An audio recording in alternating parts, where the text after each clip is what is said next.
चार दोस्त समीर, निहारिका, आदित्य और प्रिया शहरी जीवन से ऊब चुके थे और कुछ रोमांच की तलाश में थे। उन्होंने ब्लैकवुड मैनर के बारे में सुना और वहां एक वीकेंड बिताने का फैसला किया। गांव वालों ने उन्हें बार बार चेतावनी दी, पर उत्सुकता और जिज्ञासा के आगे उनकी सलाह बेकार साबित हुई। शाम के वक्त जब चारों बंगले में पहुंचे तो उन्हें दरवाज़ा जंग लगा हुआ मिला। जैसे ही समीर ने दरवाजे को धक्का दिया, एक भयानक आवाज़ के साथ वह दरवाज़ा खुल गया। अंदर हर तरह धूल और मकड़ी के जाले थे। दीवारों पर अजीब चित्र बने हुए थे, जिनमें भयावह चेहरों वाले लोग और अजीब सी आकृतियाँ थीं। आदित्य ने हंसते हुए कहा, कहीं ये भूतों की पेंटिंग तो नहीं है? प्रिया ने घबराते हुए कहा, मुझे अच्छा नहीं लग रहा, हमें यहाँ से चलना चाहिए। पर बाकी तीनों ने उसकी बात को नज़रअंदाज कर दिया। रात को जब सब सोने गए तो कुछ अजीब घटनाएं शुरू हुई। निहारिका को लगा उसने एक छाया को चलते हुए देखा। समीर ने कहा कि उसने किसी के कानों में फुसफुसाने की आवाज़ें सुनाई दी।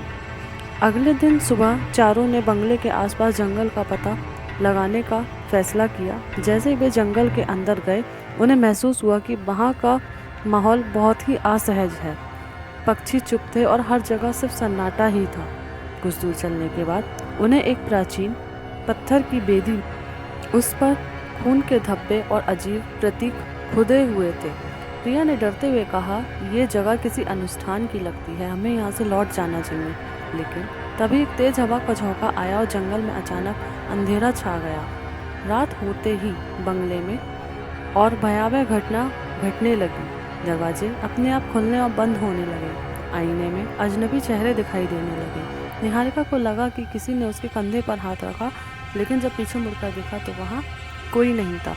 समीर ने फैसला किया कि उन्हें गांव लौट जाना चाहिए, लेकिन वे जैसे ही बंगले से बाहर निकलते उन्हें महसूस होता कि वो दोबारा उसी बंगले में हैं। उन्होंने ऐसा बहुत बार किया। चारों ने बंगले के तहखाने में छुपे दरवाजों को खोलने की कोशिश की। नीचे उन्हें एक पुरानी डायरी मिली। डायरी एक पादरी की थी, जिसने जंगल में एक शैतानी अनुष्ठान के बारे में लिखा था।